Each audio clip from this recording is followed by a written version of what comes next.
That's when I started documenting everything. I began recording our conversations, screenshotting his text messages, and keeping a journal of his behavior patterns. At first, I told myself I was just trying to understand him better. But deep down, I knew I was gathering evidence. The catalyst came during spring break of junior year. Derek had convinced Melissa to use her student loan money to fund a trip to Miami for our friend group. She'd handed over $3,000 without question, trusting that Derek would handle the arrangements. Of course, Derek had other plans. He booked us into a luxury resort that cost twice what Melissa had given him, then casually mentioned that everyone would need to chip in extra to cover the difference. When Melissa quietly said she didn't have any more money, Derek's mask slipped for just a moment. "Well, maybe you should have thought about that before you committed to coming," he said coldly. The group fell silent. Melissa's face crumpled, and she excused herself to the bathroom. Derek immediately switched back to his charming persona, joking about women and their emotions while she was gone. But I'd seen it. The flash of genuine irritation when his plan hit a snag. The way he'd intentionally humiliated her in front of everyone. The complete absence of any guilt or concern for her feelings. That night, I found Melissa crying on the hotel balcony. "I don't know what's wrong with me," she whispered. "Derek says I'm too sensitive, that I overreact to everything. Maybe he's right." "He's not right," I said firmly. "You're not overreacting. You're being manipulated." She looked at me with confusion and fear. "Derek loves me. He tells me all the time. Derek doesn't know how to love anyone. He only knows how to use people." Over the next hour, I showed her everything I documented. The contradictory stories, the recorded conversations where he talked about her like she was an object, the pattern of isolation and control. She sat in stunned silence, occasionally gasping as pieces clicked into place. "But he's so protective of me," she said weakly. "He says I'm fragile, that other people will hurt me if he's not there to shield me." "He's not protecting you from the world," I explained. "He's protecting you from reality. He wants you dependent on him so you'll never leave." "I need to get away from him," she finally said, her voice barely audible. "I'll help you," I promised. We spent the rest of the trip planning her escape. I helped her secretly apply for readmission to school, found her a campus job, and arranged for her to stay with friends Derek didn't know about. By the time we returned from Miami, she was ready to leave. Derek's reaction was volcanic. He showed up at my dorm at 2 a.m., pounding on the door until my neighbor called security. When I wouldn't let him in, he started screaming through the door about betrayal and loyalty and how I'd stolen what was his. "You have no idea what you've done," he yelled. "You think you're helping her, but you're destroying her life. She needs me. She can't function without me." The security guard who responded was a middle-aged man who'd clearly dealt with drunk college students before. But something about Derek's rage seemed to unnerve him. "Sir, you need to calm down and step away from the door," he said firmly. Derek instantly shifted gears, becoming the charming, apologetic college student. "I'm so sorry, officer. I'm just worried about my girlfriend. She's been acting strange lately, and I think someone's been filling her head with lies about me." The guard's expression softened slightly. "Relationship problems happen, son, but this isn't the way to handle them." "You're absolutely right," Derek said, his voice full of reasonable concern. "I'm just scared she's going to hurt herself. She's been depressed lately, and I'm worried about what might happen if she makes any rash decisions." I watched through the peephole as Derek worked his magic on the security guard. Within minutes, he'd positioned himself as the concerned boyfriend trying to help his unstable girlfriend, and me as the meddling friend causing problems. "Maybe you should talk to your friend," the guard suggested to me through the door. "Sounds like he just wants to make sure everyone's okay." The next morning, I found my car keyed and my bicycle tires slashed. Derek acted shocked when I mentioned it, offering to help me find the vandals who'd done it. "That's terrible," he said with perfect concern. "People can be so vindictive when they're jealous of success." But his eyes were smiling. The harassment escalated over the following weeks. My professors received anonymous emails claiming I was cheating. My part-time job got calls saying I was stealing from the register. Someone created fake social media accounts in my name and posted inflammatory content that got me in trouble with the university. Derek maintained his innocent facade, but I knew it was him. He was systematically trying to destroy my reputation and social connections, just like he'd done to Melissa in reverse. What made it worse was how effective he was. People who'd known me for years started looking at me differently. Friends began avoiding me. My boss at the campus bookstore started watching me suspiciously during my shifts. "I heard you've been having some problems," Derek said one day, appearing beside me at lunch with false sympathy. "People are saying some pretty harsh things about you." "I wonder who's saying them," I replied. He looked hurt. "I hope you don't think I'd spread rumors about you. We're friends." "I've actually been defending you to people." The gaslighting was masterful. Even knowing what he was doing, I found myself questioning whether I was being paranoid. Maybe the emails really were from jealous classmates. Maybe the social media accounts were just random trolls. Maybe Derek really was trying to help me. That's when I understood how he'd controlled Melissa so effectively. He didn't just manipulate external circumstances, he manipulated his victims' perception of reality until they couldn't trust their own judgment. The breaking point came when he targeted my family. My mom called me in tears, saying she'd received a call from someone claiming to be my roommate. They'd told her I was using drugs and had asked them to contact my family because they were worried about me. I know it's not true, Mom said through her sobs, but the person knew so many details about your life. They knew about your job, your classes, even your professors' names. They said you'd been acting erratically and they were afraid you might hurt yourself. I felt my blood turn to ice. Derek had been collecting information about me for years, storing it away like ammunition for exactly this moment. They said you'd been talking about suicide, Mom continued, her voice breaking. They said they'd tried to help you, but you'd gotten angry and threatened them. Mom, none of that is true, I said, trying to keep my voice steady. Someone is trying to hurt me by lying to you. But who would do such a thing? And how would they know so much about your life? I couldn't tell her about Derek. She'd met him during Parents' Weekend and thought he was wonderful. He'd charmed her completely, talking about his plans to become a doctor and help people. She'd even suggested I should be more like him. I don't know, I lied. But I promise you, I'm not using drugs and I'm not suicidal. I'm okay. But I wasn't okay. Derek had turned my own mother against me, made her doubt my mental stability. If he could do that to my family, what would he do next? That night, I couldn't sleep. I kept thinking about Melissa, about how isolated she'd become, how she'd stopped trusting her own perceptions. Derek had done the same thing to her that he was now doing to me, systematically destroying her support system until she had no choice but to rely on him. The next morning, I decided to go to the police, but Derek had anticipated that too. When I tried to report him for harassment, the officer looked at me skeptically. "You're reporting your friend for being manipulative?" he asked. "He's stalking me, vandalizing my property, and harassing my family. Do you have any proof it's him?" Of course I didn't. Derek was too smart to leave evidence. Everything was designed to look like coincidence or the work of unknown third parties. "Look," the officer said, "college drama isn't really a police matter. Have you considered that maybe you're overreacting? Sometimes when people are under stress, they start seeing patterns that aren't really there." I left the station feeling hopeless. Derek had effectively isolated me from help while maintaining his public image as the charming, popular guy everyone loved. But as I walked back to campus, I started thinking about everything I'd learned from watching Derek operate. He taught me that timing was everything, that information was power, and that people would believe what they wanted to believe if you presented it correctly. Maybe I couldn't beat him at his own game, but I could use his own tactics against him. I started playing the part of the repentant friend. I reached out to him, apologizing for overreacting about Melissa and suggesting we work things out. Derek, ever the predator, sensed weakness and immediately agreed to meet. "I knew you'd come around," he said with that perfect smile. "You just needed time to see that I was trying to help everyone." "I realize that now," I said, hating myself for the lie. "I let my emotions get in the way of logic." "That's your problem," he said, warming to the subject. "You feel too much. You need to learn to see people objectively, to understand what they really need instead of what they say they want." Over the next few weeks, I let him think he was winning me back. I listened to his explanations, nodded at his justifications, and slowly started acting like the compliant friend he wanted me to be. But I was recording everything. Derek, confident in his control, began opening up about his other projects. He bragged about a professor he was blackmailing over an affair. He described how he'd convinced a struggling student to let him take a test in his place for $500. He even laughed about a girl he dated freshman year who'd attempted suicide after he'd helped her realize her true worth. "People are so weak," he said during one of our conversations. "They want to be led. I'm just giving them what they need." "Don't you ever feel bad about hurting people?" I asked, genuinely curious. He looked at me like I'd asked why he didn't feel bad about stepping on ants. "You can't hurt people who are already broken," he said matter-of-factly. "I just reveal what was already there." "What about Professor Williams?" I asked, referring to the married professor he was blackmailing. "He wasn't broken before you seduced his wife and started threatening to expose their affair." Derek laughed. "Williams is a hypocrite who preaches about integrity while cheating on his wife. I didn't make him weak, I just exploited existing weakness." "And the student who attempted suicide?" "Rachel was always unstable," he said dismissively. "She was cutting herself before I even met her. I tried to help her see that her self-pity was destructive, but she couldn't handle the truth." "You told her she was worthless and that no one would ever love her," I said, checking my notes from our previous conversation. "I told her she needed to stop feeling sorry for herself and start taking responsibility for her life," he corrected. She chose to interpret that as an attack instead of the wake-up call it was meant to be. The way he reframed everything was nauseating. Every cruel action became tough love, every manipulation became guidance, every victim became someone who'd brought their suffering on themselves. But I needed more than just recordings of his philosophy. I needed evidence of specific crimes.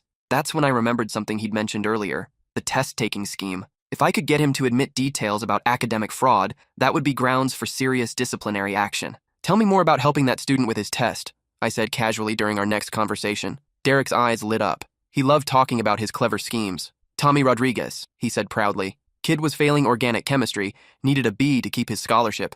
I charged him $500 to take his midterm. How did you manage that? Don't they check IDs?" "I had a fake ID made with his name and my photo. The TA was some graduate student who'd never seen either of us before. I just sat in the back, took the test, and walked out with his grade. "That's brilliant," I said, forcing enthusiasm into my voice. "Did he pass?" "Got a B+, Derek said smugly. Kid was so grateful he offered to pay me to take his final two. But I was busy with other projects. Other projects? I was running a whole operation by then, 5 different students all paying me to take their exams, made $3,000 that semester. I had enough to destroy him, but I needed to be strategic. Derek had taught me that timing was everything. The opportunity came during our senior year. Derek had been accepted to a prestigious graduate program in business, largely based on a recommendation from Professor Williams, the same professor he was blackmailing. He was also seeing a new girl, Amy, a freshman who reminded me heartbreakingly of Melissa. I watched Derek work his magic on Amy, using the same tactics he'd used on Melissa. The love bombing, the isolation, the gradual erosion of her self-confidence. But this time,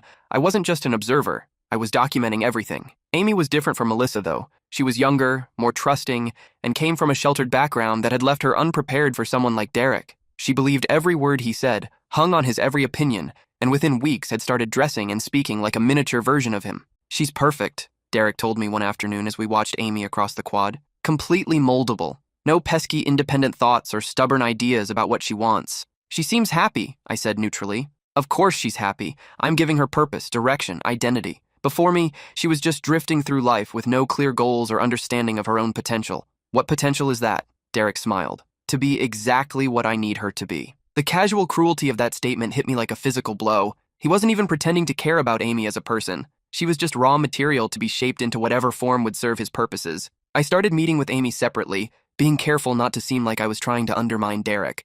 I positioned myself as a supportive friend who was interested in getting to know her better. What I discovered was heartbreaking. Amy had been a confident, outgoing person before meeting Derek. She'd been involved in student government, had a close group of friends, and was considering a major in environmental science. But Derek had systematically dismantled all of that. He'd convinced her that her friends were jealous of their relationship and trying to sabotage it. He'd suggested that student government was a waste of time that distracted from more important things, like supporting his goals. He'd even talked her out of environmental science, claiming it was too emotional and that she should focus on something more practical, like business administration. "Derek says I'm too trusting," Amy told me during one of our conversations. "He says people will take advantage of me if I'm not careful." "What do you think?" I asked. She looked confused, like the question had never occurred to her. "I think Derek knows best. He's so smart and he's been through so much. He just wants to protect me." "Protect you from what?" "From making bad decisions, from people who might hurt me, from myself, I guess." The way she said it made my skin crawl. Derek had convinced her that she couldn't trust her own judgment,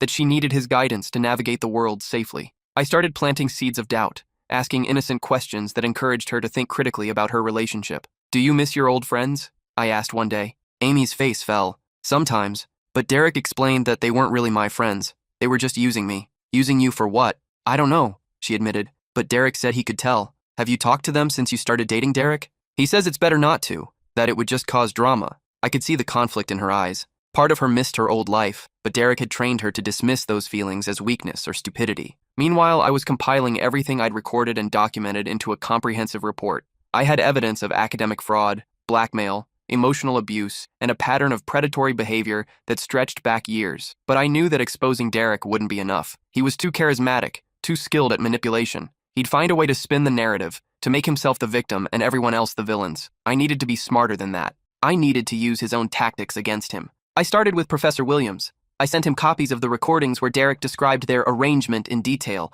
along with evidence of the academic fraud. I didn't sign my name or make any demands. I just let the evidence speak for itself. Williams responded faster than I'd expected. Within 24 hours, he'd reported Derek to the Academic Integrity Committee and withdrawn his recommendation for graduate school. Next, I sent the recordings to Amy, along with a carefully crafted letter explaining the pattern of manipulation and control I'd observed. I made it clear that the choice was hers, but that she deserved to know the truth about who she was dating. Finally, I sent everything to the Dean of Students, the graduate program Derek had been accepted to, and the campus newspaper. The response was immediate and devastating. The Academic Integrity Committee launched a formal investigation that revealed the full scope of Derek's fraud. 5 students came forward to testify that they'd paid him to take exams, and the fake IDs were found in his dorm room. The graduate program not only rescinded his acceptance, but also reported him to other schools where he'd applied, effectively blacklisting him from any reputable program. Amy broke up with him publicly and dramatically, confronting him in the student union with printouts of the recordings where he'd described her as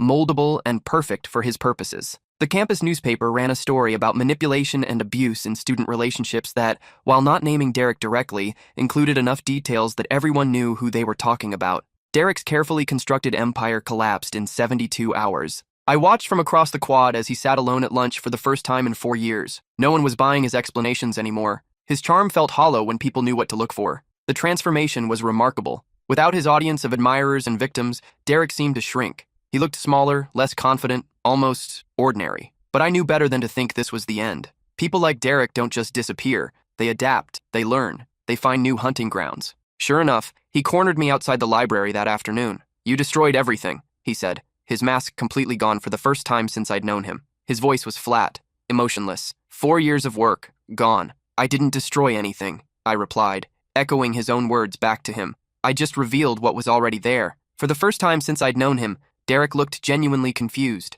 "I don't understand," he said. "I thought we were friends." "We were never friends," I realized out loud. "You don't know how to be friends with anyone. You only know how to use people." "But I helped you," he protested. "When those guys were bothering you, I made them stop. When you needed connections, I introduced you to people. When you were struggling with classes, I helped you find tutors. You helped me because it served your purposes," I said. "You needed me to be grateful to you, to owe you favors, to provide an audience for your schemes. Everything you did was calculated to keep me under your control." He stared at me for a long moment, and I could see him trying to process what I'd said. It was like watching someone try to solve a math problem in a language they didn't speak. "But that's what friendship is," he said finally. "Mutual benefit. People helping each other get what they want." "No," I said sadly. "That's what you think friendship is. Real friends care about each other's well-being, not just what they can get from each other." "I cared about your well-being," he insisted. "I protected you from people who would have hurt you. You protected me from people who might have taken me away from you," I corrected. "There's a difference." He looked at me like I'd spoken in a foreign language. The concept of genuine care, of selfless concern for another person's happiness, was completely alien to him. "You're weak," he said finally, his voice returning to its usual cold calculation. "You let emotions cloud your judgment. You'll never be successful because you can't do what's necessary." "Maybe," I said, "but I can sleep at night." He walked away without another word, but I could see the wheels turning in his head. He was already planning his next move, figuring out how to rebuild his reputation and find new victims. Derek transferred schools that summer and disappeared from all social media. I heard through mutual acquaintances that he'd gotten into some legal trouble, something about insurance fraud, but I never followed up on the details. The whole experience changed me profoundly. I'd spent 3 years studying human manipulation up close, learning to recognize the signs of emotional abuse and psychological control. It was like getting a masterclass in the dark side of human nature, but it also taught me something important about resilience, about the power of documentation and strategic thinking. Derek had been able to operate for years because his victims were isolated and his actions were hidden. Once his behavior was exposed to sunlight, his power evaporated. I ended up switching my major to psychology, specifically focusing on personality disorders and manipulation tactics. I wanted to understand not just how people like Derek operated, but why others, including myself, were drawn to them. The answer, I learned, was complicated. Derek wasn't just a predator, he was filling a need that many people had. He provided excitement, confidence, and solutions to problems. He made people feel special and important, even as he was using them. I was drawn to him because he was everything I wasn't. Where I was anxious and uncertain, he was bold and decisive. Where I worried about consequences, he acted without hesitation. In a twisted way, being around him made me feel powerful by association, but I also stayed because I was fascinated by the puzzle of him. How could someone seem so human while being so fundamentally different? How could he mimic emotions so perfectly while feeling nothing at all? The scariest realization was how easily I could have become like him. There were moments when I admired his ruthlessness, when I wished I could manipulate people as effortlessly as he did. The line between studying a monster and becoming one was thinner than I'd ever imagined. 5 years later, I'm a licensed therapist specializing in trauma and manipulation recovery. I help people who've been caught in the web of someone like Derek rebuild their sense of reality and self-worth. Melissa was one of my first clients. She'd struggled for years with anxiety and depression, convinced that she was broken and unable to maintain relationships. It took months of therapy for her to understand that her problems weren't inherent flaws, they were the result of systematic psychological abuse. "I still dream about him sometimes," she told me during one session. "In the dreams, he's convinced me that everything was my fault, that I was crazy for leaving him. I wake up feeling guilty for escaping." "That's normal," I assured her. "He rewired your brain to doubt your own perceptions. Healing takes time." "Do you think he ever actually cared about me?" she asked. It was the same question I'd asked myself about our friendship countless times. "I think he cared about what you provided for him," I said carefully. "The attention, the control, the validation, but that's not the same as caring about you as a person." "Will he ever change?" I'd researched this question extensively, read every study and case report I could find on antisocial personality disorder and psychopathy. Probably not, I admitted. People like Derek don't change because they don't see anything wrong with how they operate. They view empathy as weakness and manipulation as intelligence. Sometimes I wonder if I'm becoming like him, she said quietly. I catch myself analyzing people's weaknesses, figuring out how to get what I want from them. It scares me. The fact that it scares you means you're not like him, I said. People with antisocial personality disorder don't worry about becoming manipulative. They see it as natural and necessary. But what if I hurt someone without meaning to? Then you'll feel guilty about it, and you'll try to make it right. That's the difference between someone who's learned manipulative behaviors as a survival mechanism and someone who's genuinely antisocial. Through my practice, I've met dozens of people who've been involved with manipulators like Derek. Some were romantic partners, others were friends, family members, or colleagues, but they all shared similar stories of gradual isolation, reality distortion, and psychological control. What surprised me was how many of them asked the same question I'd been asked. Why did you stay friends with him if you knew what he was? The answer is complicated. Part of it was fascination. Derek was like a human psychology experiment I couldn't look away from. Part of it was utility. His skills were genuinely useful, even if his methods were morally bankrupt. And part of it was fear. I'd seen what he did to people who crossed him, but mostly, I stayed because I thought I was immune. I believed that knowing about his manipulation made me safe from it. I was wrong. Derek had been manipulating me from the beginning, just more subtly than with his other victims. He'd made me feel special, like I was the only one who truly understood him. He'd positioned me as his confidant and accomplice, making me complicit in his schemes. By the time I realized what was happening, I was already trapped in his web. The most insidious part was how he'd gradually normalized his behavior. What started as small lies and minor manipulations escalated to serious psychological abuse, but the progression was so gradual that each step felt like only a small deviation from the last. I often wonder what would have happened if I'd walked away after the first red flag. Would Alex still have been expelled? Would Melissa have suffered less? Would Derek have found other victims? Or would removing his audience have somehow limited his damage? There's no way to know for sure. But I've learned that staying in a relationship with someone who lacks empathy, whether as a friend, partner, or family member, doesn't just harm you. It enables them to harm others. Recently, I was contacted by a journalist writing a story about campus manipulation and abuse. She tracked down several of Derek's victims and wanted to interview me about my experience. You were friends with him for 3 years, she said. Didn't you feel any responsibility for what he did to other people? It was a question that had haunted me for years. Yes, I said simply. I do feel responsible, not for his actions, but for my inaction. I knew what he was, and I chose to stay silent because it was easier than confronting him. But you eventually did confront him, she pointed out, only after he came after me personally. If he'd left me alone, I might have stayed silent indefinitely. Why? I thought about it for a long time before answering. Because I was a coward, I said finally. I was afraid of what he might do to me if I crossed him. I was afraid of losing the social benefits that came with being his friend. And I was afraid of admitting to myself that I'd been complicit in his abuse of others. Do you regret befriending him? I regret staying friends with him once I knew what he was, I said. But I don't regret the experience entirely. It taught me things about human nature that I never would have learned otherwise. It made me a better therapist and hopefully a better person. How so? I learned to recognize the signs of manipulation and abuse. I learned how to document evidence and build a case.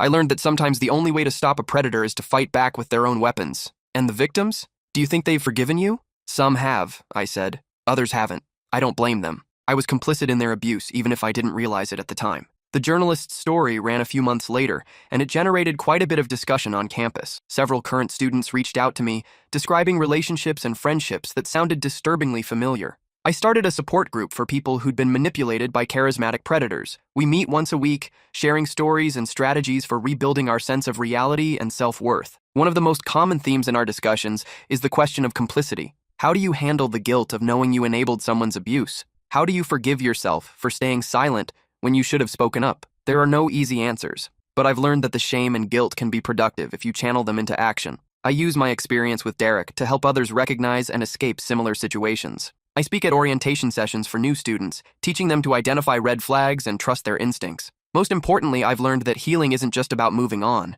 It's about making sure it doesn't happen again. The question, why are you friends with a sociopath, assumes that friendship is possible with someone who doesn't understand genuine human connection. But true friendship requires empathy, trust, and mutual respect, qualities that people like Derek simply don't possess. What I had with Derek wasn't friendship. It was a transaction. I provided audience, validation, and occasional assistance with his schemes. In return, he provided entertainment, protection, and access to his social network. But transactions aren't relationships, and they certainly aren't friendships. I learned that the hard way. The cost of my friendship with Derek was my moral compass, my sense of reality, and ultimately, my safety. The price for others, Alex, Melissa, Amy, and countless others, was much higher. Now, when someone asks me why I was friends with a sociopath, I tell them the truth. I wasn't. I was just another victim who took longer to realize it. The most important lesson I learned is that you can't save someone who doesn't want to be saved, and you can't change someone who doesn't think they need changing, but you can protect yourself and others by refusing to enable their behavior. Sometimes walking away from a toxic person feels like abandoning them,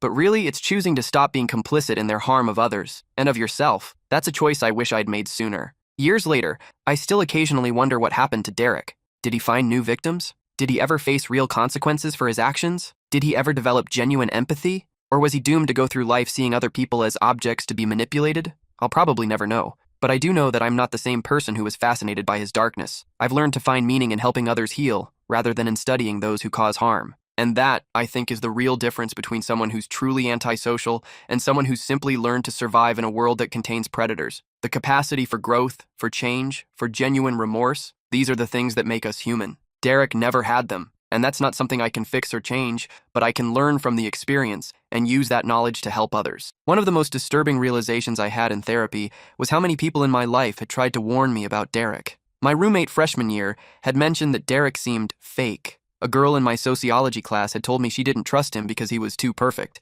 Even my own mom had made an offhand comment about how Derek seemed to be performing when she met him. I dismissed all of these warnings because Derek had trained me to see criticism of him as jealousy or misunderstanding. He'd positioned himself as the victim of people who couldn't appreciate his intelligence and charm. People are intimidated by confidence, he told me whenever someone expressed doubts about him. They're more comfortable with mediocrity because it makes them feel better about themselves. I'd internalized this narrative so completely that I'd become defensive of Derek even when I wasn't around him. I'd argue with people who criticized him, insisting they just didn't understand his complex personality. This is one of the most insidious aspects of manipulation. It doesn't just control your behavior, it controls your thoughts. Derek had essentially hijacked my critical thinking abilities when it came to him. Dr. Sarah Chen, my therapist, helped me understand this phenomenon during our sessions. Manipulators don't just want obedience, she explained. They want their victims to become advocates for their worldview. It's not enough to control what you do. They need to control what you think. But I knew what he was doing, I protested. I saw through his manipulation. You saw through some of it, she corrected.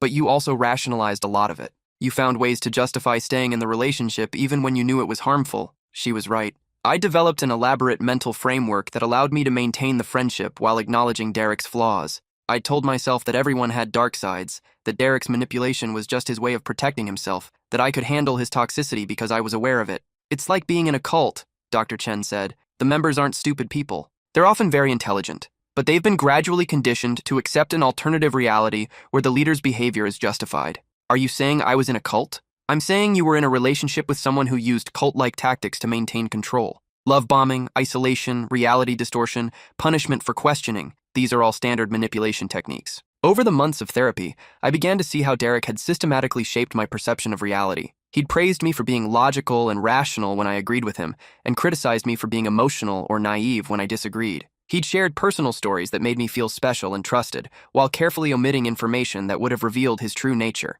Most insidiously, he taught me to see his victims as willing participants in their own abuse. Alex chose to sell drugs. Melissa chose to isolate herself from her friends. The professor chose to have an affair. Rachel chose to attempt suicide. Choice implies agency, Dr. Chen pointed out. But manipulation is specifically designed to undermine agency. When someone's reality has been distorted and their support systems have been destroyed, their ability to make free choices is severely compromised.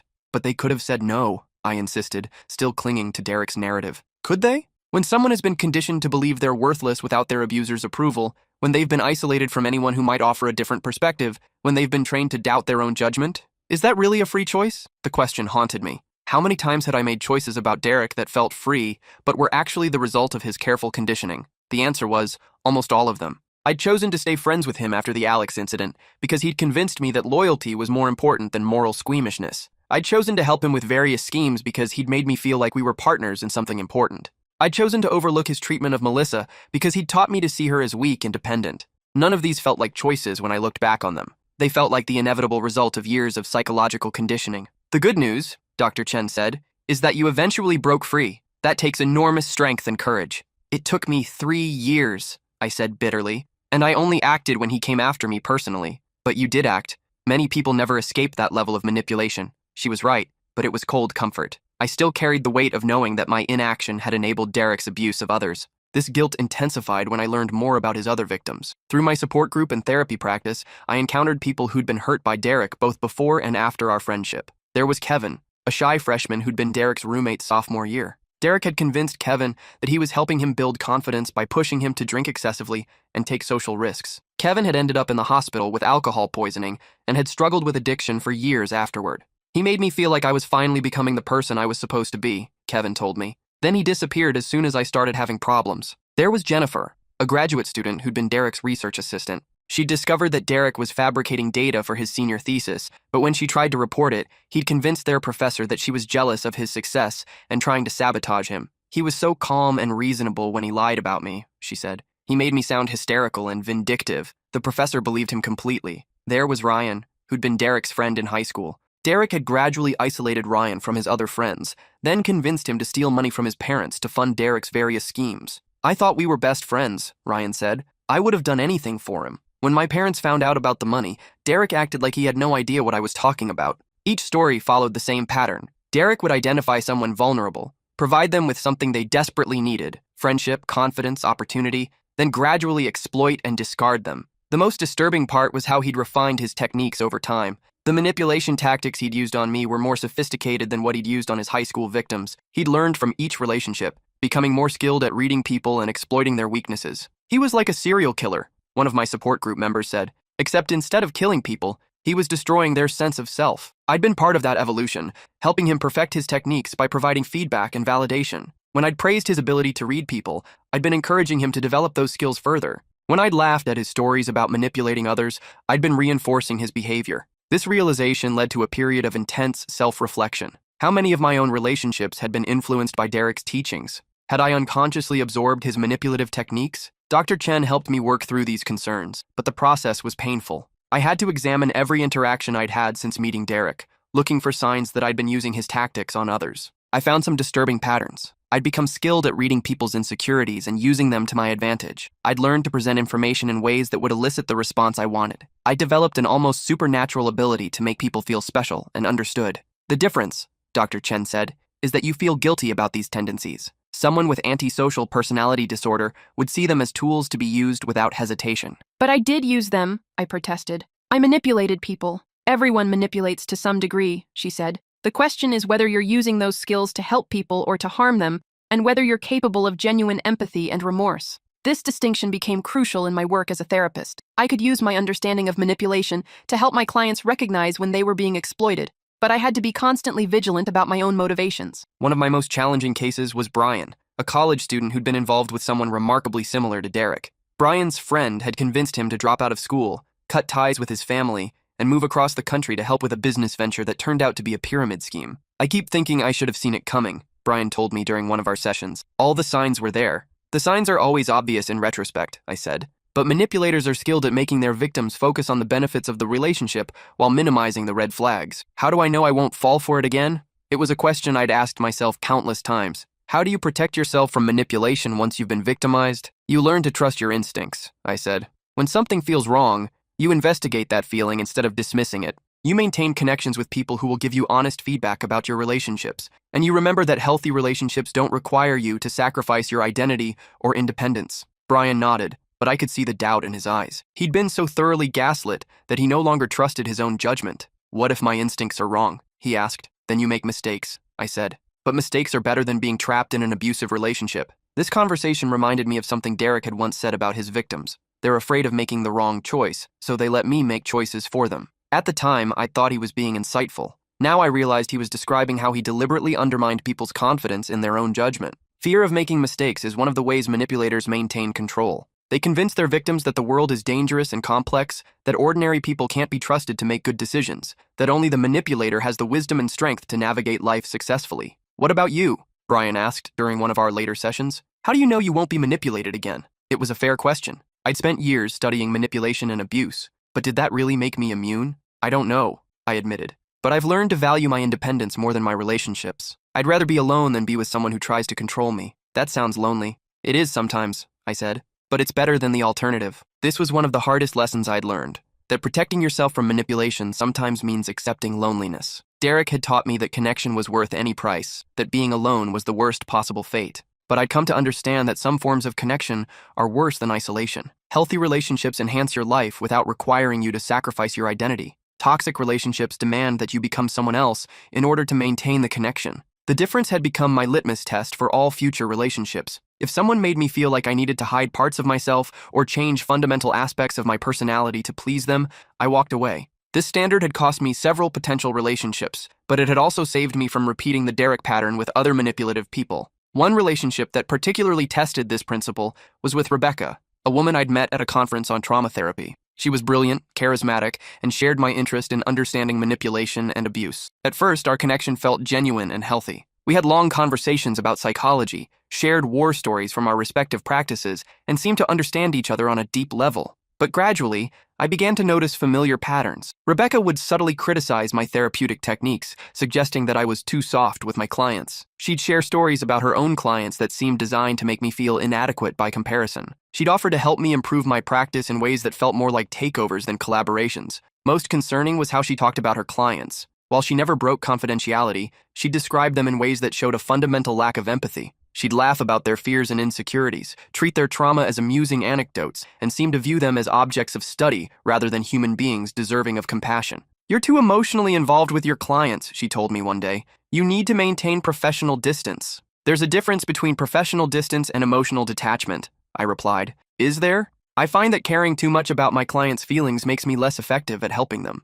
The conversation reminded me eerily of Derek's philosophy about people being too emotional to see situations clearly. Rebecca wasn't as overtly manipulative as Derek, but she shared his fundamental inability to genuinely care about other people's well-being. I ended our relationship before it could develop into something more serious, but the experience left me shaken. How many Derek-like people were out there? How many of them had learned to hide their true nature behind professional facades? Dr. Chen helped me process these concerns during our ongoing sessions. "The fact that you recognized the pattern and acted on it shows how much you've grown," she said. "The old you might have rationalized Rebecca's behavior or tried to fix her. But what if I'm being too paranoid? What if I'm seeing manipulation where none exists?" "That's possible," she admitted. "But given your history, a little paranoia might be protective. It's better to err on the side of caution than to get involved with another manipulator." This conversation helped me understand that healing from manipulation isn't just about learning to trust again. It's about learning to trust yourself. I had to believe that my instincts were worth following, even if they sometimes led me away from potentially good relationships. The work I'd done with Derek had taught me that there are people in the world who view others as objects to be used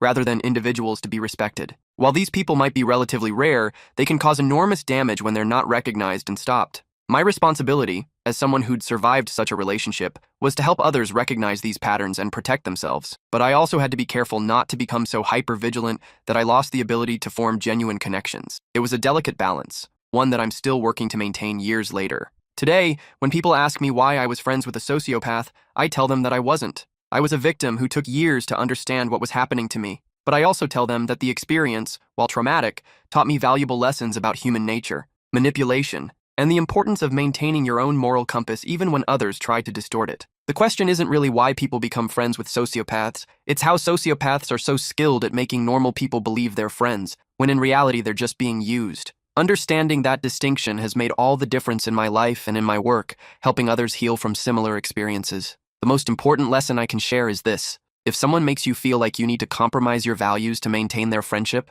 they're not your friend. Real friends want you to be your authentic self, not some version of yourself that's more convenient for them. Derek never wanted me as a friend. He wanted me as an audience, an accomplice, and eventually, as another victim. The sooner I understood that, the sooner I could begin to heal. And healing, I've learned, isn't just about moving on from trauma. It's about using that experience to help others and to build a life based on genuine connection, rather than manipulation and control. That's what makes the difference between a victim and a survivor.